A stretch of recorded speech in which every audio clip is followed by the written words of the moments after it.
All right, so we're gonna do adjust the valves on these small blocks here. Just take the valve cover off. It's a 3/8 inch socket. It's gonna be step number one. I'm gonna take our valves, you can just kind of set them off to the side. I would recommend setting them off somewhere where they're totally out of the way. I'm only going to do one side here. You're going to have to adjust all 8 cylinders, so all 16 valves, but for starters I'm just going to do this one right here. I'm going to show you how to do number one, and then I'm going to show you how to get the rest of them, and we'll start with that. So first thing we got to do is pull that off, the valve cover off. Next thing I'm going to do is pull the spark plug out. Pull the number one spark plug out here. The reason I'm doing this is because I need to be able to see what valves are open and which ones are closed. And I'm going to look in the spark plug hole here to see the top of the piston. So when I move this piston up and down, I want to know where the top of the piston is in here. All right. This could be easy because I could look in at the exhaust valve without the manifold on it. But the best way I think to do it is to look right at the piston. So in the tool crib we've got these. This is a little specialty socket for the crankshaft snout. It goes right on the snout, so you have to take the harmonic balancer off. First thing you have to do is take the harmonic balancer off, then you can put this on. Oh, that one's damaged. Well, we'll fix that in a minute.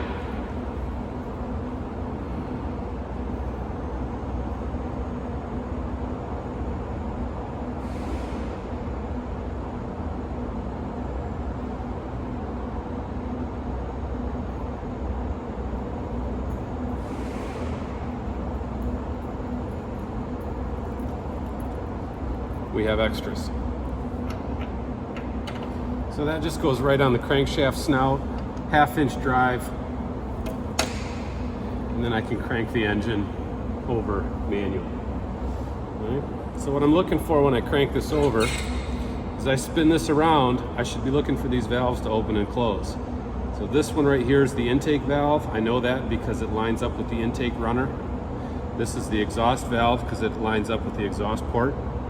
So as I spin this around, I want you to watch for these valves to start to open and close. You can see that exhaust valve looks like it's moving right now. That means it's on the exhaust stroke.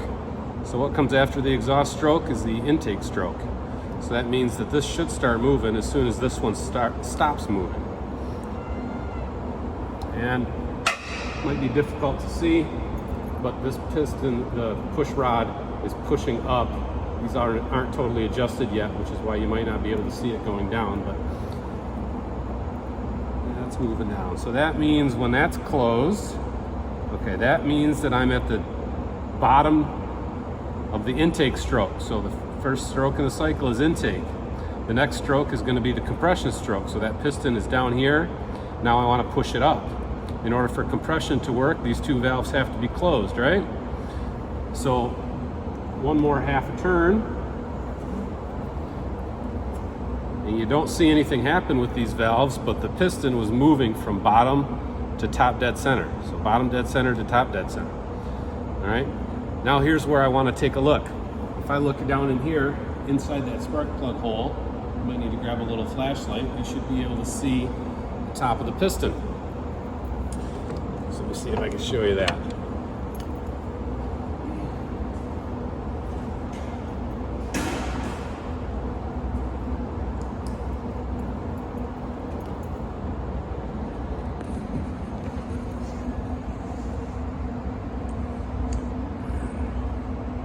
If you can totally see in there or not, right down in there is the top of the piston. All right, that's the top of the piston that's in there. Okay, so we are at top dead center on that compression stroke. Prop this back up.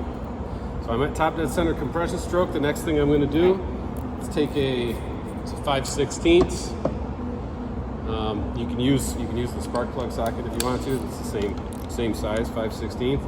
I'm going to loosen this up so that there's slop here. There might already be slop in there if you didn't have them tightened down all the way. But I want to loosen this all up so there should be slop in these. Okay? And then I'm going to tighten it as I move this up and down. I'm going to tighten this up until I get all that slop out of there. And what I'm looking to get rid of is vertical slop. Yeah, I should be able to side to side. I don't care about. It's vertical, up and down. So I still keep moving.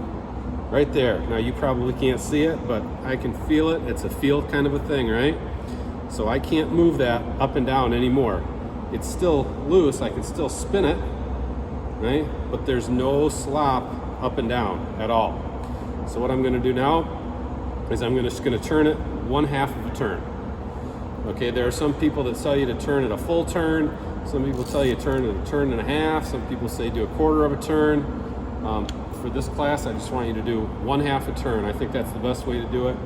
Then after we run the engine and it gets warmed up, we'll go and readjust it again. Then we'll do it a little bit tighter if we need to, but that 1/2 a turn is good. Okay, and I'm going to do the other one. So that was slop. So we tighten this up. Keep tightening it until we don't have any vertical slop anymore. That's right about there. And then 1/2 turn. Then I'm done with cylinder number 1. The next, I've got to do the rest of the cylinders. So there's a couple different ways to do this. One, I can go through that process where I look for the intake, exhaust, compression stroke at every cylinder that I want to do. Or I can just use some math and do, since there's 8 cylinders, it takes 2 full revolutions to get through an entire cycle. That means by the time I go 2 times around from here, every other cylinder has gone through its cycle as well. So the next firing order is 8. Small block Chevy is 1, 8, 4, 3, 6, 5, 7, 2. So 1, 8. Okay. So if I do a 1/4 of a turn right there, that means that now cylinder number 8 is at top dead center compression stroke. So I'll do the same adjustment on cylinder number 8. Once I'm done with that, another 1/4 of a turn. Okay, and now cylinder number 4, right over here, right? And then you just follow the firing order to complete the series. And that's it for adjusting valves.